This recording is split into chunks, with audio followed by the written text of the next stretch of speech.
এনেকা আমাৰ পপুলেশ্যন কম হোৱাটো যে আমি যে মৰি গ'ল বুলি কথা নহয়, কিন্তু বাহিৰৰ পৰা ইনফ্লাক্স বেছি হোৱা কাৰণে সেইটো হৈছে।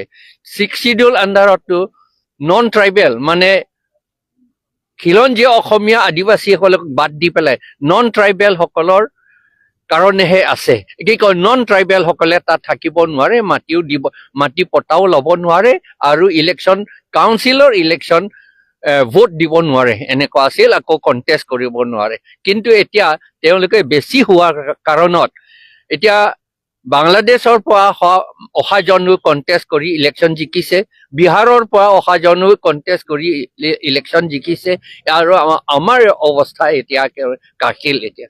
আৰু সেইদিনা যিটো পিচফুলি যিবিলাকে হাংগাৰ ষ্ট্ৰাইক কৰিছিল তেওঁলোকক ব্যৱহাৰ কৰিছিল। আগত MP ইলেকশ্যন হোৱাৰ আগতো এনেকা ঘটনা কৰাইছিল।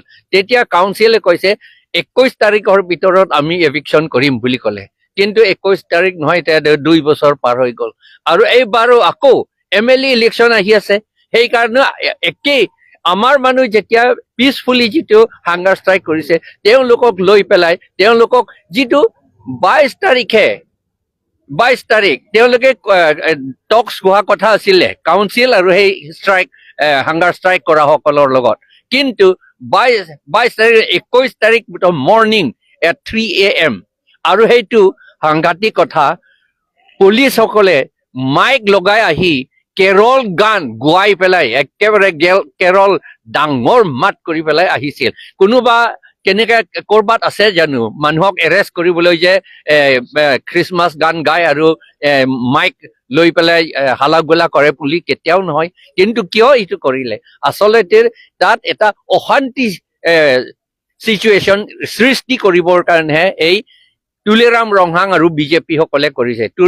বিজেপিয়ে তুলিৰাম ৰংহাঙক ব্যৱহাৰ কৰিছে আৰু সেইটো সৃষ্টি কৰি পেলাই মানুহৰ এটা চেণ্টিমেণ্ট হৈ গ'ল, সেইবোৰ খং হৈ গ'ল। সেইকাৰণে এই অলপমান জ্বলোৱা কিবা কিবি হৈ গ'ল। আৰু যে তাত আনলাইচেন্স বন্দুকৈতো লাইচেন্স দিব নোৱাৰে। প্ৰাইভেট সকলক AK-47 বা ষ্টেণ্ড গান সেইবিলাকতো কেতিয়াও লাইচেন্স দিব নোৱাৰে। সেইবিলাক গান তাত পৰিছে। আমি জানো এই গান আৰু তাত বোধহয় টকা বহুত আছিলে, ইনক্ৰিমিনেটিং ডকুমেণ্টছ বহুত আছিলে। তেওঁলোকৰ ঠিক নাই কি কয় কিবা এক্সট্ৰিমিষ্ট সকলৰ লগত কিবা কিবি থকা কাগজো থাকিব পাৰে। সেইকাৰণে তেওঁলোকে এইটো সোনকালে একো চিন চাপ নোহোৱাকৈ তেওঁলোকে সেই তুলিৰাম ৰঙাই নাইকিয়া কৰি থৈ দিছে বুলডোজাৰ দি পেলাই। সেইকাৰণে ইনভেষ্টিগেশ্যন কৰিব লাগে, সেইটো পানিচমেণ্ট দিব।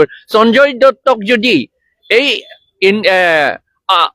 ইলিগেল আৰ্মছ যদি পজেশ্যন কৰাৰ কাৰণে যদি 10 বছৰ জেলত ভৰাব পাৰে, তেতিয়াহ'লে তুলিৰাম ৰঙাকো একে আইনতে কৰিছে, তেতিয়া একে আইনতে তাকো জেলত ভৰাই দিব লাগে। এইটোৱে কথা।